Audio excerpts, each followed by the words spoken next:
বাড়ি ফেরেনি মানে? হ্যাঁ, আমি তো দেখলাম ছোট দাদা আর ওই বৌদি কোথায় যেন গেছে। বৌদিদি শুভর সাথে কোথায় গেছে? পর্দা ভাই তোকে কিছু বলে গেছে? না তো। বাবা বাবা বাবা, কি লায়ক বৌমা আমার! আবার সেই এক কাজ করলো। আর এবার আমার ছোট ছেলেটিকে নিয়ে গেল। এক ছেলের মাথা চিবিয়ে ওনার স্বাদ মিটছিল না।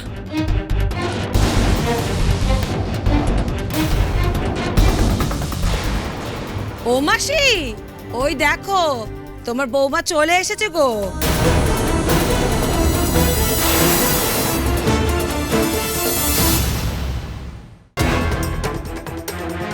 ও বাবা বাবা, আসুন মহারানী আসুন। দিগ্বিজয় করে ফিরেছেন না, আসুন। এবার ছোট দেওরকেও সঙ্গে করে নিয়ে গেছেন। খুব ভালো কাজ করেছেন। আমাদের তো আর 7 মহলা বাড়ি নয়, বাড়িতে আলো হাওয়া কিচ্ছু খেলে না। তাই উনি আমার ছোট ছেলেটিকে ট্যাঁকে করে গুজে বেরিয়ে পড়েছিলেন একটু হাওয়া টাওয়া খেয়ে আসতে। কি ভেবেছিলে কি তুমি আমি ঘুমিয়ে পড়েছি তাই এই ফাঁকে একটু পাড়া বেরিয়ে আসি?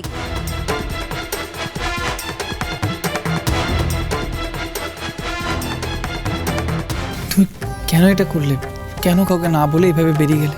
তুমি তো জানো যে মা এটা পছন্দ করে না। শুভটাই বাকি, আমাদেরকে একবার ফোন করতে পারতো না? আমি এমনি বেরোইনি। আমাদের এক কাস্টমারের কাছে অনেকগুলো টাকা ডিউ ছিল না, আমরা তো ওনার কাছে টাকাটাই নিতে গিয়েছিলাম। আর আমি একা যাইনি, আমি সাথে শুভকেও নিয়ে গিয়েছিলাম। যেই বাড়ির বউ সংসার ফেলে ব্যবসা সামলাতে যায় সেই সংসার কোনোদিন ঠিক থাকে না, সংসার একেবারে উচ্ছন্নে যায়। আর এই কথাটা তো আমি আগেও বলেছি, পই করে বলেছি। আমাকে কোনোদিন দেখেছিস তোরা ব্যবসার কাজে নাক গলাতে মাথা কামাতে? ব্যবসা সামলানো সরকার বাড়ির ছেলেদের কাজ। সরকার বাড়ির বউরা শুধু সংসার সামলায়, ব্যবসা নয়। মা, আমার মনে হয়েছিল যে দোকানটা বাঁচানোর জন্য যেভাবেই হোক আগে টাকাটা জোগাড় করা দরকার। তার জন্য আমার বাড়ির বউ রাস্তায় নামবে? এতটা দুর্দশা আমাদের সরকার পরিবারের? আসল কথাটা কেন বলছো না যে তোমার টাকার দরকার আমাদের দোকানের জন্য নয়? আসলে তোমার গয়নাগাটি এসবের দরকার, তার জন্য তুমি টাকা জোগাড় করতে গেছিলে, তাই তো?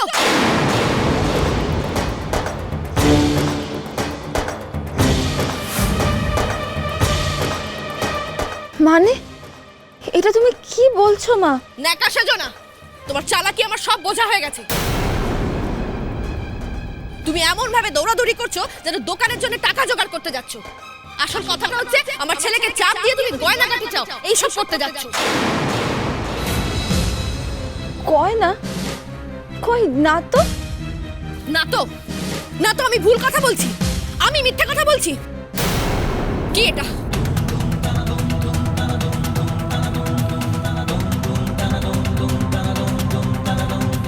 কি এটা? এটা তুমি বৌদিকে চাপ দিয়ে গয়না করাতে বলনি? তোমার লজ্জা করে না? দেখতে পাচ্ছ না আমাদের সংসারে টানাটান চলছে, তার মধ্যে তুমি আমার ছেলেকে চাপ দিয়ে এই গয়না করানোর কথা বলছো? লজ্জা করছে না তোমার?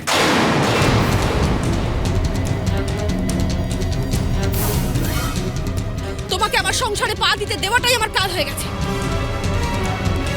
না, আর এক মুহূর্ত নয়, তুমি আর এক মুহূর্ত এই বাড়িতে থাকতে পারবে না।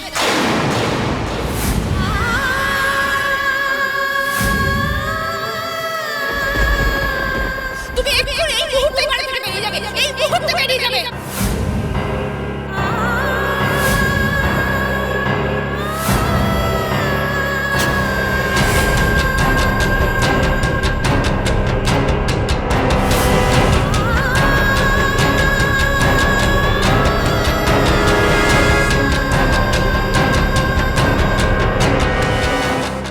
কি হলো, দাঁড়িয়ে রইলে কেন? নিজের যা কিছু আছে নিয়ে বেরিয়ে যাও। ওই যে ওইদিকে দরজা আছে, দরজা দিয়ে বেরিয়ে যাও, যাও। মা আমার কথাটা শুনবি একবার? কোনো কথা শুনবো না বধি, ওই মেয়ে আর এই বাড়িতে থাকবে না। তোমার যা কিছু আছে নিয়ে তোমার মামার বাড়ি চলে যাও, সোজা মামার বাড়ি চলে যাও। ফুলি, ওকে ওর মামার বাড়িতে পৌঁছে দিয়ে আয়। না,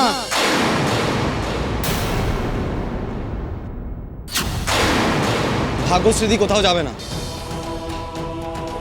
মা, তুমি কি না ভাগ্যশ্রীদিকে বার করে দেওয়ার কথা বলছো বাড়ি থেকে? আজকে তো আমাদের সবার ভাগ্যশ্রীদির কাছে কৃতজ্ঞ থাকা উচিত।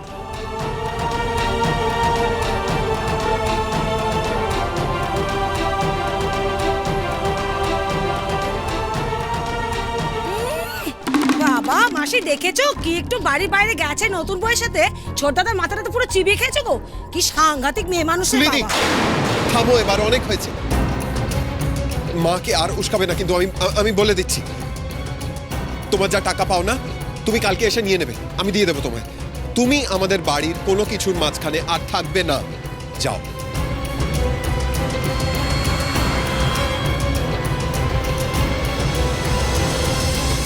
মা, আজকে আমরা 3 ভাই গত 2 বছরে যে টাকাটা উদ্ধার করতে পারিনি সেটা আজকে উদ্ধার করতে পেরেছি মা। আর সেটা একমাত্র সম্ভব হয়েছে ভাগ্যশ্রীদির জন্য। এটা 1-2 টাকা নয় মা, এটা 20 লক্ষ টাকার ব্যাপার।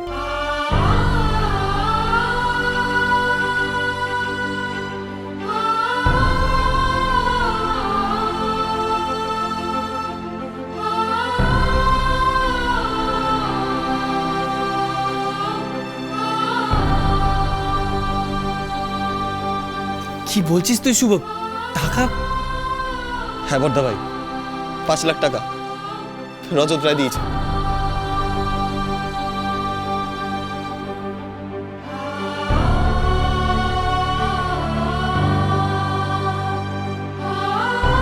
আর এই যে 5 লাখ টাকা ব্যাংক ট্রান্সফার করেছে তার পেপার।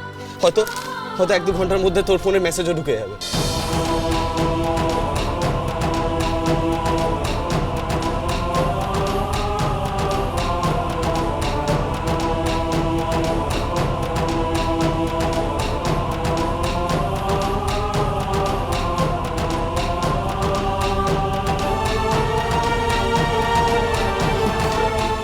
এইটা কি করে সম্ভব করলি তোরা?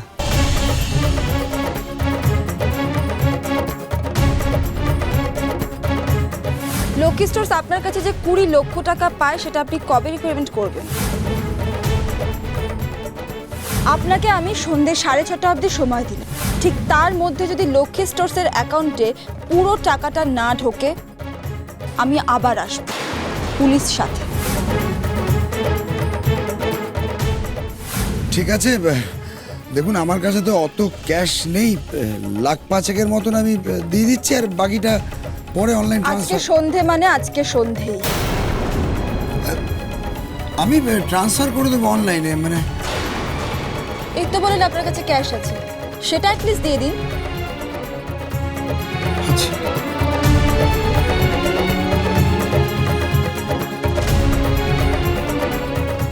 এই যে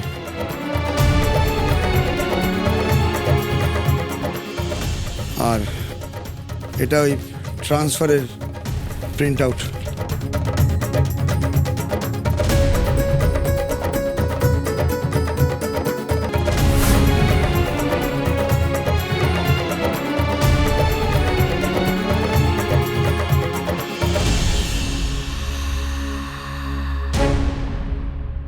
ভাগ্যশ্রীর বুদ্ধি আছে তো। এত দিনে আমার ছেলেরা যেটা করতে পারেনি সেটা কিনা ভাগ্যশ্রী করে দেখালো।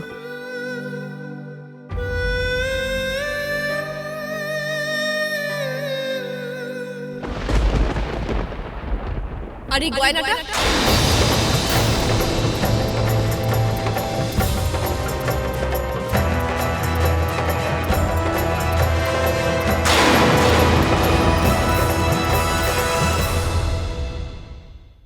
আজকে আমাদের দোকানে লক্ষ্মী গণেশের মূর্তি আবার প্রতিষ্ঠা হবে।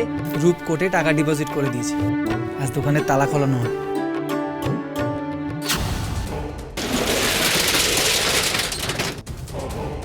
এটা লক্ষ্মী স্টোর্স নয়, ভাগ্যশ্রীর কপাল খুলে গেল বল। দেখো মা, ভাগ্যশ্রীও দোকানে যাচ্ছে। ভাগ্য